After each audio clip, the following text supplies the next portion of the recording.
Hello and welcome back to Realistic Fishkeeping. This is a video all about breeding guppies. I'll be covering everything you need to know in order to breed them, from what to feed them, how to spot when a female is ready to give birth, how to maximize survival rates, and how to save the maximum amount of fry using a few different methods, and how to grow the fry super quickly and super healthily. For the purpose of this video, I'll be focusing on two different types of guppy and running an experiment.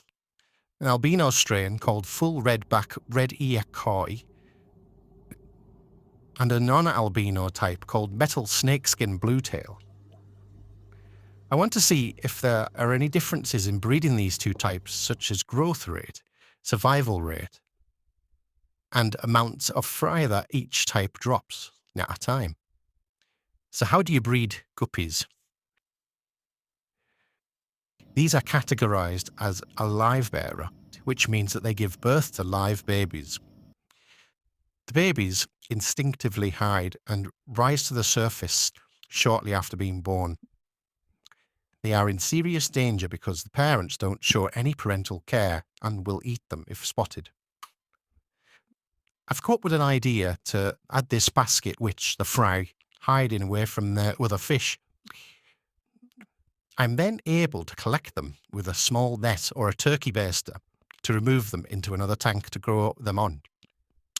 This is what I did with the young guppies in this tank, but I put them back in this tank when I knew that they were big enough not to be eaten.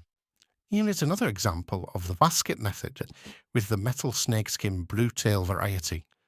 A quick peek through the gaps in the basket show that there are babies in there, but if startled, they may escape the basket back into the tank. The first thing I do is to feed the adults, so in the event the babies do flee, the adults are too full to eat them. I then take a small amount of tank water and put it into a jug before using a turkey baster to remove the fry from the basket. A fine net is also useful for getting multiple fry at a time.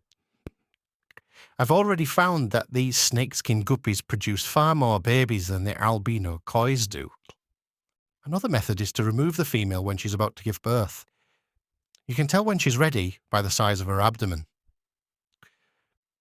From the side, she almost gives a squared-off appearance. Males will also pursue females in the days that lead up to her going into labour in an attempt to be the father of her next batch of fry.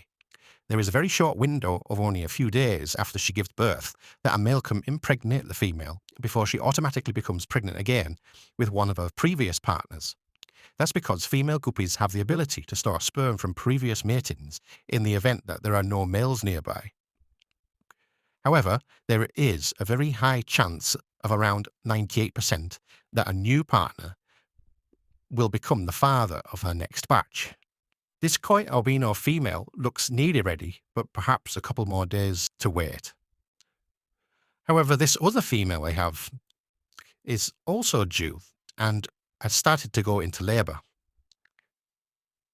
With this method, I like to add some baby brine shrimp to the tank with the female. This makes it much less likely that she'll eat the babies. As they are born, I use a turkey baster to remove them and put them into another jug. This was a particularly big drop. Pause the video if you want to try and count them, but I guess there's around 60, which is a lot, but I've heard other people getting even more. The baby guppies can be fed on baby brine shrimp and will grow rapidly when fed this. Female guppies give birth every 30 or so days. Going back to the koi albino female, a day after filming she did go into labour. Shouldn't have as many babies, but when put beside the non-albino ones that were born yesterday, they were noticeably bigger. In my experience, non-albino babies tend to grow quicker, so what I'm going to do is put these in a tank together to see which grow faster under the same conditions, to test my theory. So fast forward around 1 month.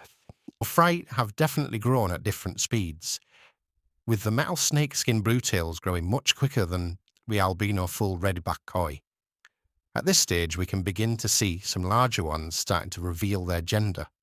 Males will be developing more colour soon, and the gonopodium is beginning to develop.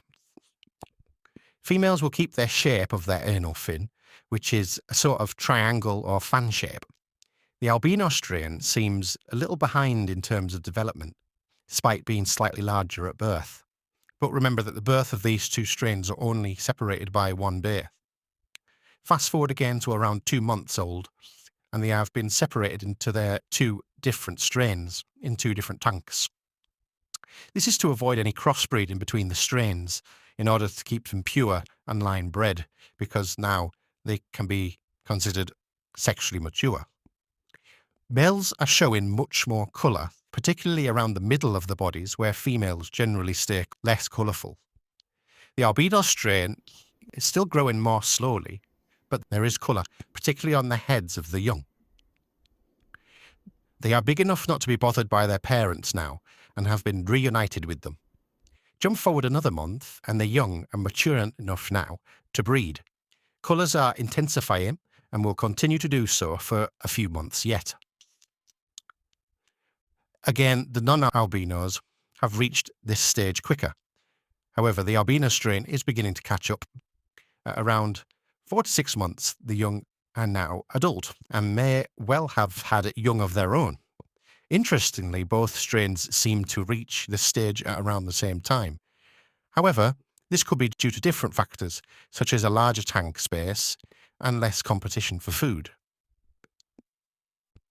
So we now know that these strains are fewer. We know this because the offspring look just like the parents, with a few tiny individual differences. The video clips I've shown were only a small selection of the offspring. Many more made it to adulthood in both cases.